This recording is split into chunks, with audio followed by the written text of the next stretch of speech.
Allahu Akbar. Kita dok kalau boleh beradak lah dengan orang.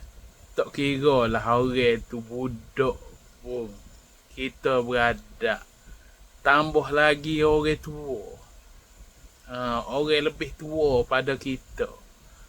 Kita hendaklah beradab.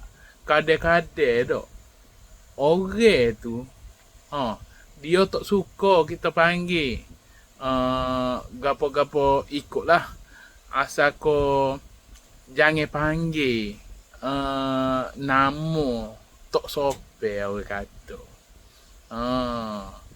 Lepas tu jangan panggil nama binatang ko binatang. Macam hei gajah, oh apa dia besar. Ataupun nama-nama sifat tak molek, hak tak molek. Macam ite mari sini betah, hak tu janganlah. Jangan, muka tak sopan. Tak sopan lah orang panggilnya. Ingat deh, kalau kita ni hendaklah beradab.